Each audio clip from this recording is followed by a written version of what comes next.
தந்தை, மகன், தூயாவியாரின் பெயராலே ஆமென். ஆன்ம வழிகாட்டி மார்ச் மாதம் 3ஆம் தேதி செவ்வாய்க்கிழமை. பதுவை புனித அந்தோணியாரை நோக்கிய நமது இறைவேண்டல். இப்புண்ணிய திருத்தலத்தில் மாட்சிமை தங்கிய மேலான சிம்மாசனத்தில் கிருபாசனம் கொண்டெழுந்தருளியிருக்கிற புனித அந்தோணியாரே,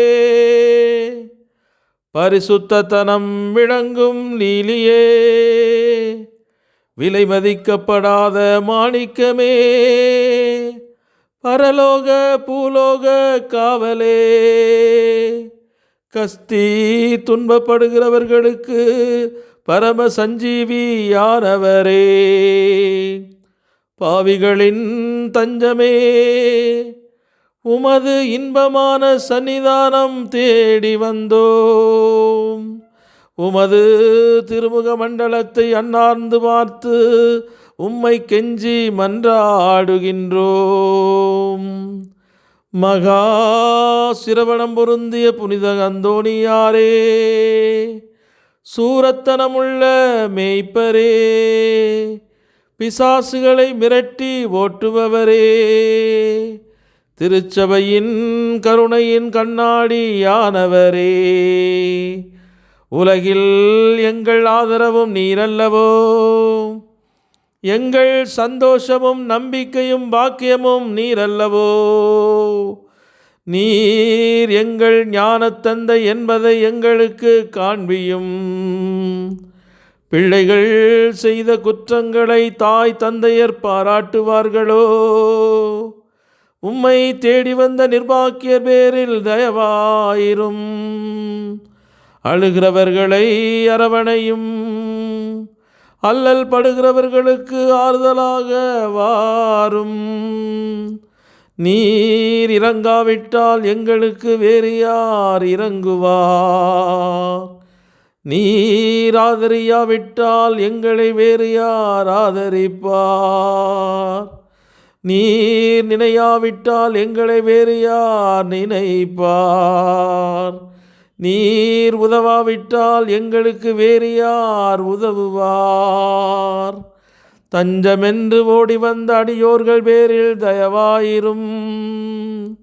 பரிசுத்த வெண்மையின் தூயதான தயாபரமே, தயை கடலே, தவிப்பவர்களுக்கு தடாகமே, தனித்தவர்களுக்கு தஞ்சமே, உமது இன்பமான சன்னிதானம் தேடி வந்தோம். 6 காடுகளை கடந்து ஓடி வந்தோம். துன்பம், பிணி, வறுமை முதலிய கேடுகளினாலே வாடி நொந்தோம். எங்கள் நம்பிக்கை வீண் போகுமோ? எங்கள் மன்றாட்டு மறுக்கப்படுமோ? எங்கள் யாத்திரைகள் பலனற்றதாய் போகுமோ? எங்கள் அழுகை கண்ணீர் உம்முடைய திரு இருதயத்தை உருக்காது போகுமோ? அப்படியாகுமோ ஐயா?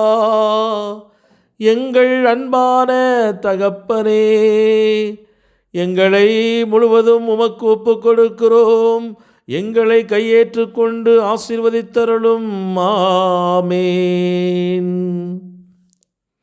மார்க் நற்செய்தி 5ஆம் அதிகாரம் 34வது இறை வார்த்தை. இயேசு அவரிடம், மகளே, உனது நம்பிக்கை உன்னை குணமாக்கிற்று, அமைதியுடன் போ, நீ நோய் நீங்கி நலமாயிரு என்றார். இது கிறிஸ்து வழங்கும் வாழ்வு தரும் நற்செய்தி. கிறிஸ்துவே உமக்கு புகழ். சிந்தனை. புகழ்பெற்ற போர் தளபதியும் வீர நாயகருமாகிய சீமோன் தி மோன்பார்ட் ஒரு முறை மூரே பட்டணத்தில் எதிர்பாராத விதமாக ஆரகான் அரசனின் தலைமையிலும் தூலூஸ் மகாண பிரபு ரேமண்ட் என்பவரின் தலைமையிலும் அணிவகுத்து வந்த 40,000 வீரர்களை கொண்ட ஒரு பெரும் படையால் சுற்றி வளைக்கப்பட்டார்.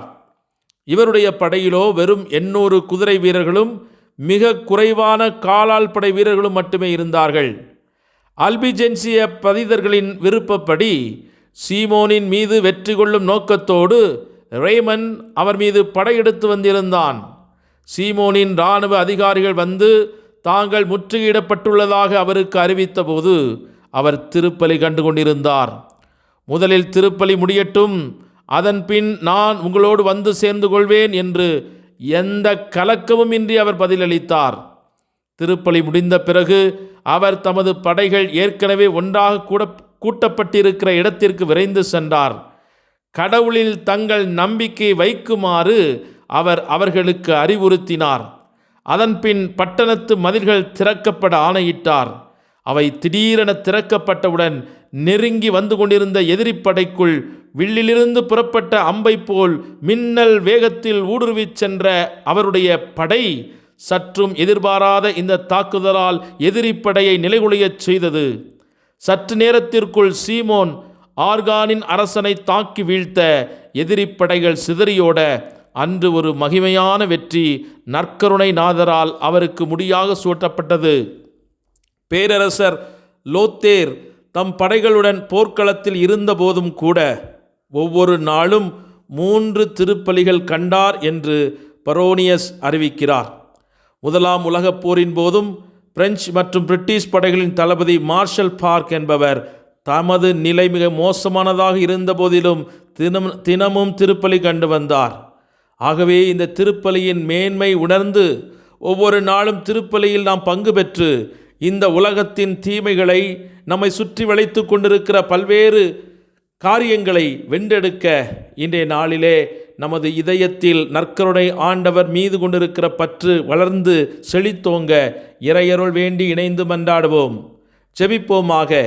அமைதியை அருளும் ஆண்டவரே, உம்மை முழு மனதுடனே போற்றி துதித்து ஆராதிக்கிறோம். உம்மை அன்பு செய்கிறோம், உம்மை விசுவசிக்கிறோம், உமக்கு நன்றி செலுத்துகிறோம். நீர் எங்களுக்கு செய்த அரும்பெரும் செயல்களை நினைத்து உமக்கு நெஞ்சார நன்றி சொல்லி துதிக்கிறோம். அப்பா, நீர் எங்கள் வாழ்க்கையில் செய்த வியப்புக்குரிய ஆச்சரியமூட்டுகிற அற்புத காரியங்கள் எண்ணிலடங்காதவை. என்றோ எங்கோ காணாமல் போயிருக்க வேண்டிய எங்களையும் நீர் உமது கரங்களால் தூக்கி எடுத்து ஆசீர்வதித்து அழுக்குகளை அகற்றி காயங்களை குணமாக்கி இன்று ஒரு நல்ல வாழ்க்கையை தந்ததற்காக உமக்கு எப்போதும் நன்றி அறிந்த ஸ்தோத்திரம் செலுத்துகிறோம். வியக்க வைக்கும் உமது அற்புத திட்டங்கள் எங்களை திணறடிக்கின்றன. சாக்கடையில் கிடந்து உருண்ட எங்களையும் அரண்மனையில் உயர்த்தி வைத்து அழகு பார்த்திருக்கிற உமது பேரன்பை நினைத்து மனதுருகி கண்ணீர் வடித்து நன்றி சொல்கிறோம். அப்பா, என் வாழ்க்கையை திரும்பி பார்க்கையில் எல்லாம் உமது அன்பின் தடங்களே கண்களுக்கு தெரிகிறது. எத்தனையோ சறுக்கல்கள், ஏமாற்றங்கள், ஏளனங்கள், காட்டி கொடுத்தல்கள், துரோகங்கள், பாவங்கள், அவமானங்கள், தோல்விகள், விரக்திகள், இவற்றின் மத்தியிலும் எங்களை ஒருபோதும் கைவிடாமல் அன்பு செய்து எங்களை வழிநடத்தி மீண்டும் நிலைநிறுத்திய உமது கருணையை நினைத்து நன்றி கூறுகிறோம். அப்பா, உம்முடைய அன்பு, எத்துணை கருணை, இவற்றை நினைத்து நினைத்து என்னுடைய வாழ்க்கையை நான் நகர்த்த இந்த நாளை ஒப்புக்கொடுக்கிறேன். என்னில் செய்த அற்புத காரியங்கள் அனைத்திற்காக நன்றி சொல்லுகிற இந்த வேளையிலே இன்றும் தடைபட்டிருக்கிற காரியங்களை, இன்னும் என் வாழ்க்கைக்கு தேவையான பொருளாதார நலன்களை, கடன் பிரச்சனைகளை, திருமண தடைகளை, குழந்தை பாக்கியங்களை இன்று நீர் எங்களுக்கு வழங்கியறல வேண்டும் என்று பிள்ளைகளுக்குரிய உரிமையோடும் இடத்தில் மன்றாடுகிறோம். ஆண்டவரே, நீர் கைவிடாத தேவன், சொன்னதை செய்து முடிப்பவர், என் பிள்ளைகளுடைய கண்ணீரையெல்லாம் துடைத்து மகிழ்ச்சியின் தைலத்தால் நிரப்புவேன் என்று எங்களுக்கு வாக்குத்தத்தம் கொடுத்தவரே, இந்த நாளிலும் உமது பிள்ளைகள் மகிழ்ச்சி அடைய விண்ணகத்தினுடைய கதவுகள் எங்களுக்காக திறக்கப்பட்டு அற்புதங்களும் அதிசயங்களும் நிகழ்த்தப்படுவதாக. ஆமேன். எல்லாமல்ல இறைவன், தந்தை, மகன், தூய ஆவியானவர் உங்கள் ஒவ்வொரு நிறைவாக ஆசீர்வதித்து புனிதப்படுத்தி வழிநடத்துவாராக. ஆமேன். இயேசுவுக்கே புகழ், இயேசுவுக்கே நன்றி. மரியே வாழ்க. இயேசுவின் இரத்தம் ஜெயம்.